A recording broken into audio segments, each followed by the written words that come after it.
ake bikin ranar abinci ta duniya a nan Najeriya musamman yankin arewaci ba su san da zaman wannan rana ba musamman yadda ta zagayo a lokacin da ake fama da yunwa tsadar rayuwa kamar yadda Malam Abdulrahman Muhammad ya shaida mana a zantawar da muka yi da shi. Mu a nan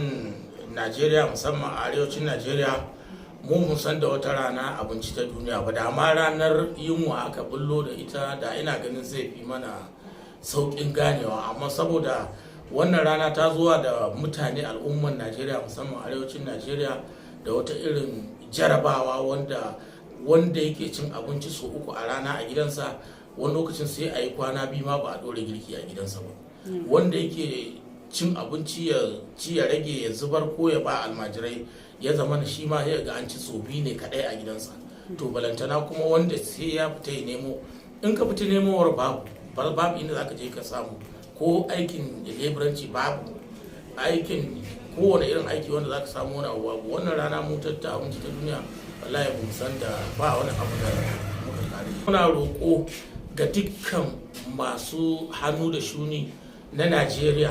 don Allah su taimakawa al'umma domin al'umma suna cikin wani hali kuma ita gwamnati yadda bakin gwargwado take kokari kwanan nan suka dan raba dan wasu kaso to magana ta gaskiya cikin mutane miliyoyi to ina jin ko 100,000 ba su samu abin da aka bayar ba domin mafi yawan mutane wasu ma ba su san an yi ba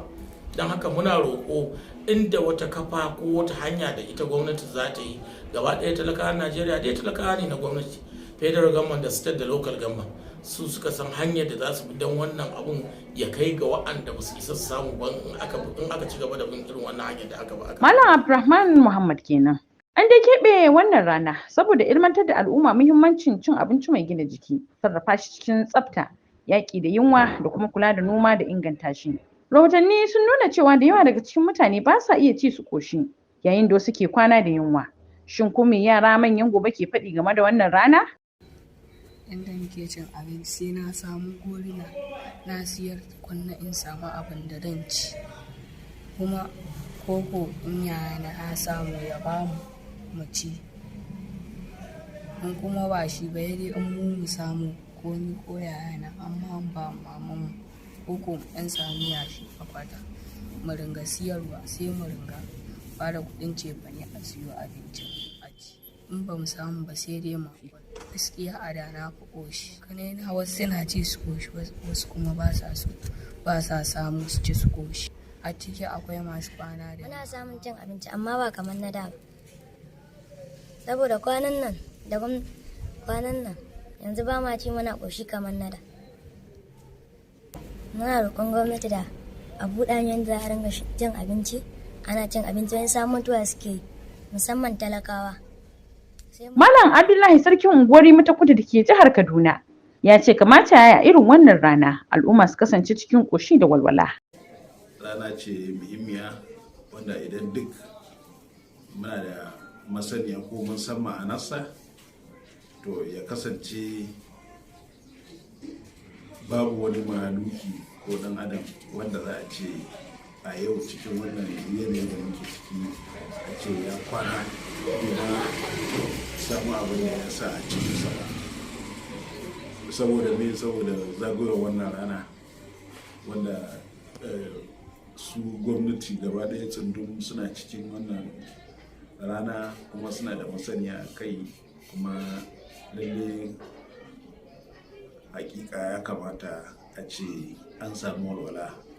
Zamanin da yanzu musamman da a da ɗin ake yin ciyayya saboda taimakon wanda bayi da shi? Da gaskiya da yanzu akwai bambanci nesa ba kusa ba. Wanda da su iyayenmu inda muka taso akwai yanayin hakkin makwabtaka wanda suka ɗauke shi da muhimmanci ƙwarai da gaske duk da a addinace ma an ba da muhimmancinsa na dangantaka na makwabtaka. A da gaskiya a lokacin iyayenmu gaskiya sai ka ga makwabci da makwabci ko ba addini ɗaya ma sai ka ga haɗuwa ake kowa ya kawo ƙwaryarsa a aje waje guda a ci abinci har ya kai ga su ma 'yan uwa sukan yi haka a wannan lokaci,